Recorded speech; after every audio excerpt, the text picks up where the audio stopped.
So just as a reminder, your part of fortune is where you can focus to bring harmony to your entire incarnation so that you can bring about the intent with which you took it.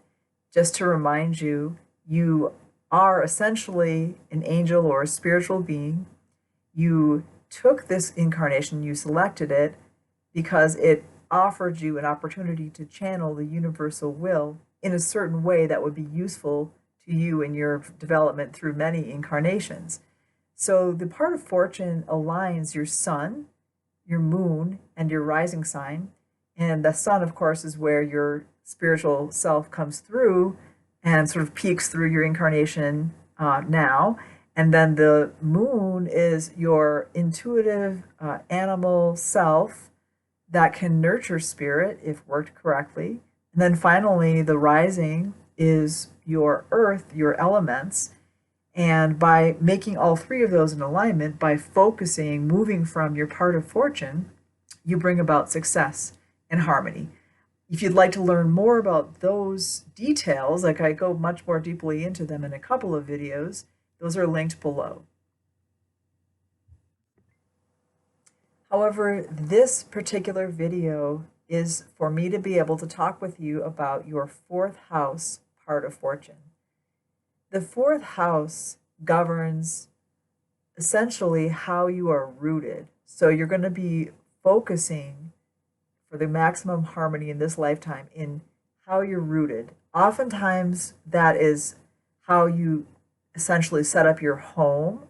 It's how you nurture yourself and those close to you, in that sort of familial setting. It doesn't really matter whether they're blood relations or not, but whoever you choose to call family, to basically be noting how you're providing nurturance, protection, and sustenance to those people, whether there are anybody else, others besides you.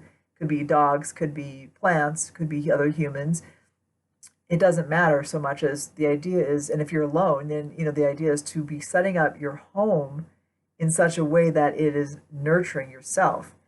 And the purpose of that is to be able to give yourself the maximum strength that you can muster in order to channel the universal will in the exact way that you have selected to do through choosing this incarnation. Now, the fourth house is, can be actually looked at in an even deeper way. You can keep going down and down into it. When you select an incarnation, you're not just picking a body and a personality and things.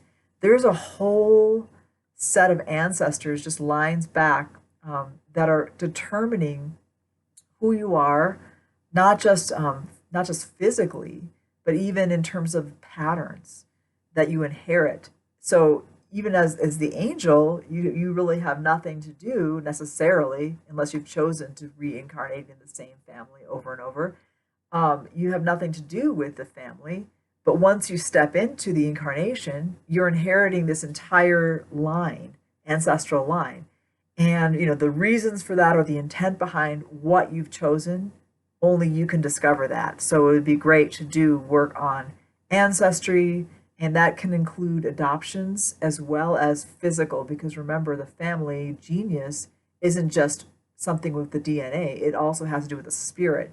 So why did you choose to incarnate in this family, whether there's been adoptions or whether it's been always blood?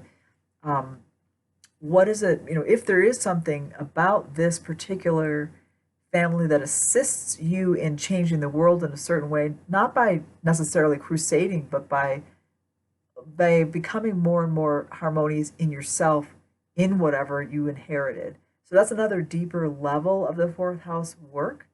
And again, I'm not suggesting I know what that is, because it differs in every single case, but it's just good to consider, why did you choose a part of fortune in the fourth house, where that can have implications that just go deeper and deeper the more deeply you want to take them, in terms of nurturing, in terms of a home for this family. Again, that can take that on whatever level you choose to define it, but you can keep on going deeper and deeper into your roots. That's what the fourth house means.